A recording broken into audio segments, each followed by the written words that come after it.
Okay, so have you ever walked into a store, you're looking for something specific, and bam, empty shelf. Yeah, It's the the worst. worst. And it's like, why even bother having a store, right? Well, today's deep dive is all about how businesses try to, avoid that whole empty shelf debacle. Right. It's demand forecasting. And let's be real, it's not always perfect. It's definitely an art and a But science. when it works, it's like Uh, magic, right? Products just magically appear when you want them. exactly. It's about making sure the right products are available at the right time in the right quantities. Right, so no more sprinting to 5 different stores for that one thing you need. Hopefully not. So let's break this down. What exactly is demand forecasting? I mean, we've all got a general idea, but Well, at its core, it's about using data and strategy to, basically predict the future. okay, crystal ball stuff. Kind of. Hmm. But instead of gazing into a crystal ball, businesses are looking at past sales data, market trends, you name it. So they're like data detectives trying to solve the mystery of what we're going to want next. Exactly. Yeah. And it's not just about avoiding those empty shelves, though that is a big part of it. Right? It's also about understanding what customers will want before they even know they want it. Now that's some next level stuff. So how do they do that? What are the tools of the trade when it comes to demand forecasting? So there are two main approaches, qualitative and quantitative. Qualitative is all about expert opinions, market research, that kind of thing. So more like intuition and gut feeling. To some extent, yes. Yeah. But it's also about really understanding your market and your customers. Okay. Makes sense. Quantitative forecasting, on the other hand, is all about the numbers. Crunching those spreadsheets. Exactly. Looking at historical sales data, identifying trends, that sort of thing. Okay, so it's like if qualitative is the savvy trend spotter, quantitative is the data crunching detective. That's a great way to put it. And, most businesses use a combination of both. Makes sense, right? You Yeah. need that balance. Exactly. Think of it like this. Let's say you're a clothing retailer.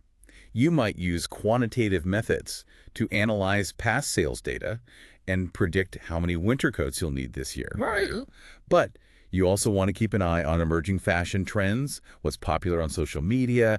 Maybe there's a new style of puffer jacket everyone's suddenly wearing. That's where your qualitative insights come in. So it's like you've got your solid data foundation, but you're also ready to pivot if you see something new popping up. Exactly. You've got to stay agile in today's market. Agile, I like it. So we've established that businesses are basically trying to read our minds and predict our every shopping whim. In a nutshell. But how does this impact us as, actual shoppers and humans navigating the world? Well, think about it this way. When businesses get this right, it makes for a much smoother, more enjoyable customer experience. True. Like, imagine walking into your favorite coffee shop, and instead of dreading that out of cold brew again, disappointment. They'll have your go-to order ready for you. That's the power of accurate demand forecasting. Okay, yeah, I can definitely get behind a world with fewer cold brew disappointments. Right. But it's got to be more than just keeping our caffeine level stable, right? What's the bigger picture here when it comes to demand forecasting? Oh, absolutely. This isn't just about convenience, though that's a big perk. When businesses get this right, it can actually have some pretty positive ripple effects. Okay, like what? Well, take inventory accuracy, for instance. When a business can accurately predict what it needs, it's less likely to overstock, Right. Which means, less waste. They're not stuck with a warehouse full of stuff nobody wants. which is good for their bottom line, and I'm guessing the planet too. Exactly. It's a win-win. And speaking of wins, let's not forget about cost savings. Oh, right, because if they're not overspending on inventory. Exactly. They can keep prices more stable for everyone. Okay, so demand forecasting is good for businesses, good for consumers, good for the environment. It's all connected. It's like the holy grail of business strategies almost. Well, I wouldn't say it's easy. Right. Predicting the future never is, no matter how much data you have. Right, because let's be real, stuff happens. Exactly. Things change, and sometimes those changes are impossible to predict. Like global pandemics. Exactly.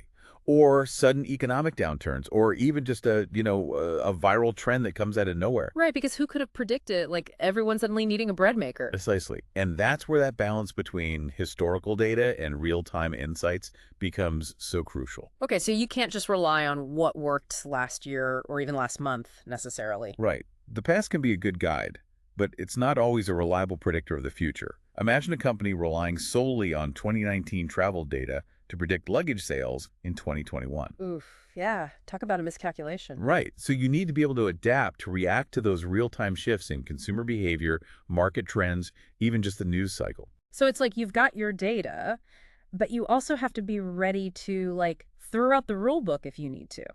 In a way, yes. It requires flexibility and a good dose of human intuition. Okay, so even with all the fancy algorithms and data analysis, there's still a need for, like, good old-fashioned gut feeling. Absolutely. You can have all the data in the world, but it takes human experience and expertise to really make sense of it. To, like, connect the dots and see the bigger picture. Exactly. Let me give you an example. Okay, so it's like demand forecasting is this blend of data and human intuition. Exactly. You need both to really get it right. Absolutely. You can have all the fancy algorithms in the world, but you still need people who understand the market, who can look at those numbers and say, okay, this makes sense. Or, wait a minute, something's off here. So it's like you need the machine and the human working together. Exactly. Let me give you an example. The company I used to work for, we were launching a new line of sustainable sneakers. Okay. And our initial forecasts, they were way off, way off. We'd relied heavily on, traditional market data, but we hadn't fully grasped how much consumer demand there was for eco-friendly products. So you were caught a little off guard by that shift in, like, consumer values. We were. It was a scramble to adjust our production, ramp up our marketing, rethink our whole distribution strategy. We learned a very valuable lesson. Which is? You got to be flexible. You can't just set a forecast in stone and forget about it. You have to be willing to adapt based on new information. Right, because the market is, like, constantly changing. Right. Exactly. Okay, so speaking of adapting, I know our listeners are all about working smarter, not harder. Are there tools out there that can help businesses, stay ahead of the curve when it comes to demand forecasting? Like, give them an edge. Oh, absolutely. We've come a long way from, spreadsheets and guesswork. Thank goodness. Right. Nowadays, there's a ton of software designed to make demand forecasting more accurate, more efficient. And we're talking everything from basic forecasting tools that analyze past sales data to much more sophisticated systems that use machine learning and AI. Okay, hold up. Machine learning, AI. Those sound like some buzzwords that get thrown around a lot these days. Can you break it down for us? Like, what do those actually do in the context of demand forecasting? Okay, so imagine trying to predict the weather. You could, look out the window, Right. maybe check a weather app on your phone. Yeah. But a meteorologist uses complex models that take into account tons of data, Yeah. right? Temperature, wind speed, humidity. Yeah. That's kind of what AI and machine learning do for demand forecasting. They analyze massive amounts of data, identify patterns that we might miss, and generate much more nuanced, accurate predictions. So it's like having a super-powered weather forecasting system, but for consumer behavior. Precisely. Okay, that's pretty cool. And it is powerful. But here's the crucial part. Okay.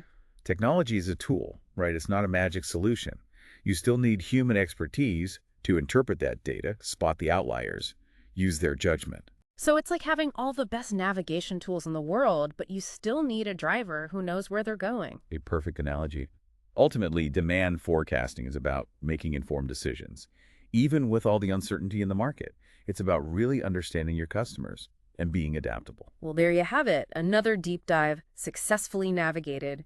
We've journeyed into the world of demand forecasting. The art and science of predicting what consumers want. Exactly. We've talked about the challenges, the tools, and how getting this right can benefit everyone. From businesses to consumers to the planet. And as always, we want to leave you with something to think about.